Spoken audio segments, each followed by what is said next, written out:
Hi everyone, welcome to my channel. In today's video we're going to be building in the Louqe Ghost S1 case.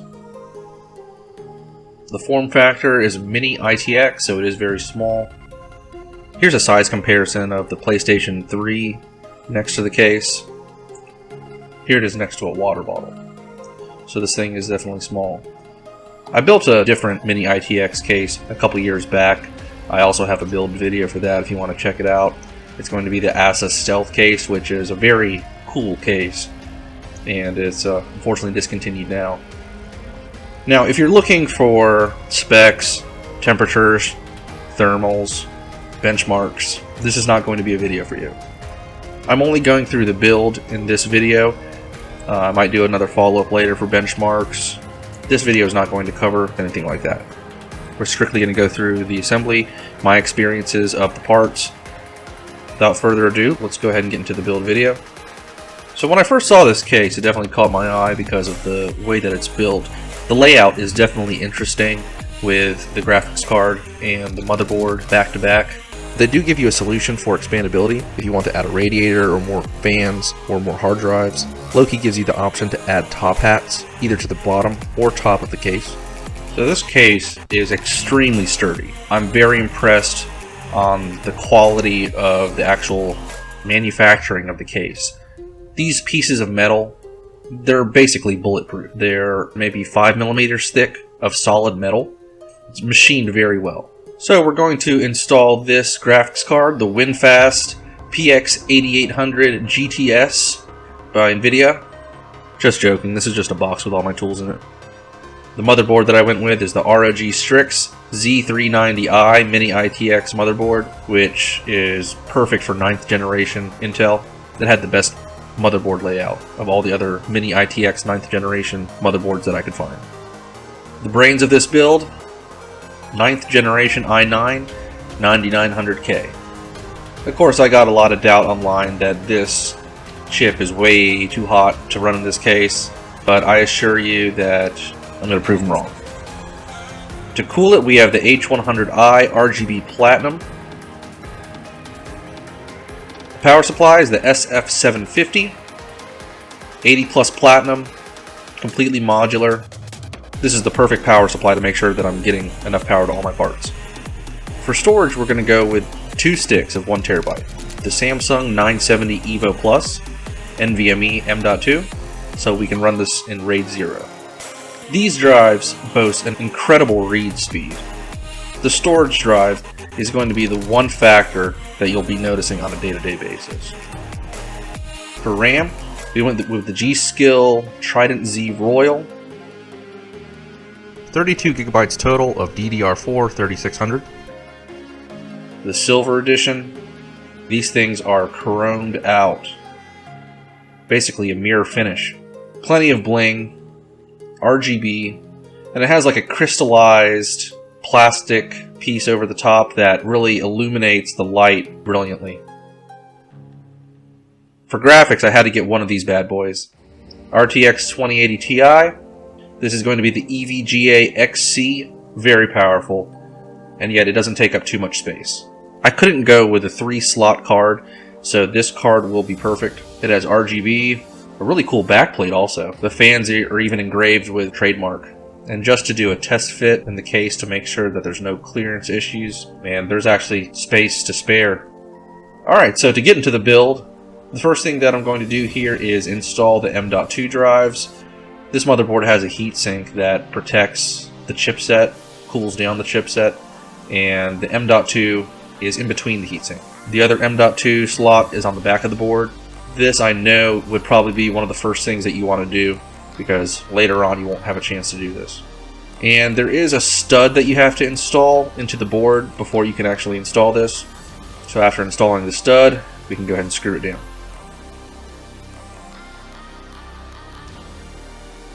The front side will just screw down, no problem. And there's also an adhesive on the heat spread to keep that M.2 cool. A really cool accessory that this motherboard comes with is the front panel extension. This makes it incredibly easy installing those pins. but I do want a more blacked out look to it, so I decided to go ahead and put some heat shrink on it to get rid of the ketchup and mustard look.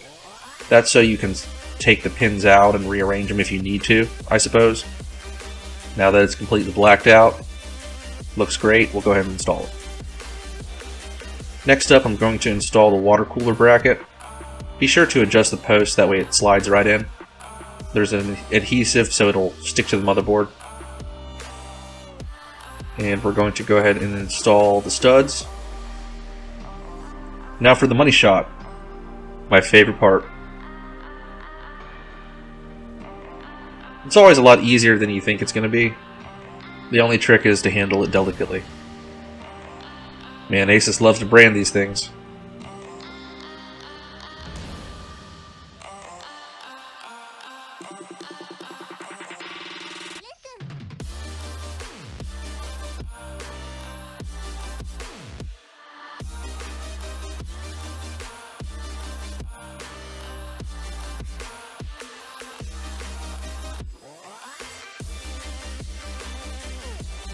We got the TridentZ Gskill RAM to go ahead and install now.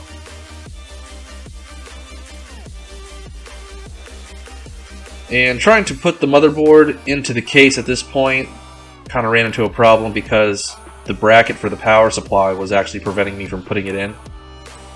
So after loosening a couple screws on the back, we can move the bracket for the power supply out of the way. So I went ahead and plugged everything into the motherboard now. Now I gotta tell you that everyone watching this can learn from my mistakes. Installing the power supply this early was definitely a bad decision. It just kind of made everything cluttered, and I think that probably the best order of operations to install these parts would probably be the power supply last. For the chassis fan, I have this 120mm Corsair fan. I have this grill on it to make sure that these fan blades keep clear. In hindsight, it'd be best to install the power supply absolutely last and deal with the consequences later. The power supply cord that Corsair gives you for the graphics card is piggybacked off of one cable. There is a little bit of room behind the power supply that you can tuck wires into, but I found that it does cause the power supply to bulge up a little bit, which kind of gets in the way of sliding the case's sides up and down. So you'll just need to be careful. Alright, I'm going to go ahead and install the top piece of the case to the radiator and radiator fans. A lot of people might not realize this, but you don't actually need a top hat. I ordered a top hat and I'll be receiving it within the next couple weeks here, but it's not actually required if you really don't care about the look. There's magnets that actually help you align it, so it makes it a lot easier. You can just put it on there with the radiator just like this. Of course, I would get protection for it to make sure that your fins don't get bent. The h100i has pre-applied thermal paste, and it's nice and even, way better than I could ever squirt. So we're going to go with that. After installing the cooler to the CPU, just tighten down all the screws, and we can move on to the graphics card. The graphics card installation was actually pretty simple. There's just 2 screws on the exterior of the case that you just have to adjust. The PCI Express riser is very easy to work with. The card will plug right into it, and the other side of the riser will plug directly into the motherboard. Very easy to do. When I went to install the USB plug into the motherboard for the Corsair cooler, I realized that the plug only required 1 USB row. But for some reason, Corsair is taking up both of those rows when it only needs 1 row. So I decided to reconfigure the pin configuration on the header plug. After I reconfigured it, both rows are not being taken up. And use some heat shrink on that as well to give it that blacked out look.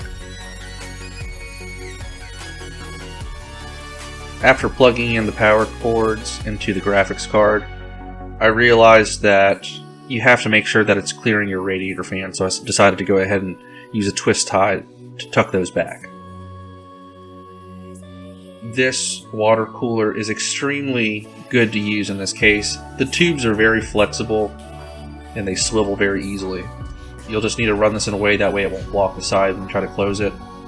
The edge of the power supply does happen to stick up a little bit because a lot of wires are tucked underneath it, and it does get in the way a little bit.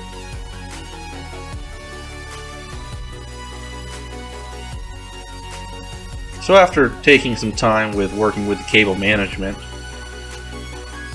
I pretty much got everything to fit. So when working with this case, I did run into a lot of annoying stuff. I did notice that the case does have a little bit of a gap around where the motherboard shield is. I don't know if that's the case or if that's the motherboard. The power switch, which is right here, was installed upside down. So the power switch has the actual switch and it also has an LED indicator. I thought that maybe I had a defective LED. Well, it turns out that it was blocked because the LED was on the opposite side than what it should have been. So it was an easy fix, but come on, Louqe, you could do better than that. Using this Allen wrench to install everything was a serious pain in the butt, and I didn't like using it. This case is fairly easy to build in, but the cords are really hard to manage. Eventually, having good length cords would definitely help in this build. So after taking a while configuring the BIOS and installing Windows, I got everything good to go. I got the RGB all set up. So here it is. The one thing that definitely makes a difference is those RGB strips on the RAM. The RGB on the RAM definitely makes a difference.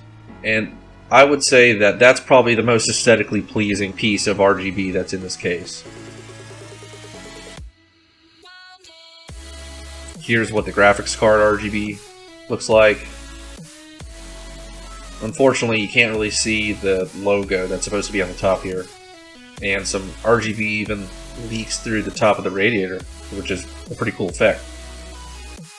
So I definitely intend to follow up with this video with some benchmarks, some stats, temperature readouts and things like that. I have been using it for the past couple days here. I was able to clock it to 5 GHz very easily. I really haven't seen the temperatures go above the mid-80s so far. I haven't put it underneath too much of a load, but it doesn't appear to be exceeding that temperature when I'm gaming intensively.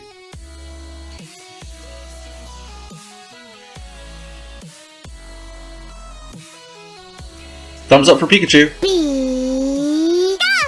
So some future modifications that I want to do to this include installing the top hat, of course, once it comes in. Who knows how long it'll take. Once I get the top hat, I'll most likely be following up with an update video. Subscribe to the channel to keep up with that. I have open header ports for USB 3.1 and 3.1 Gen 2. I have a front audio port. I have one more row of USB 2.0.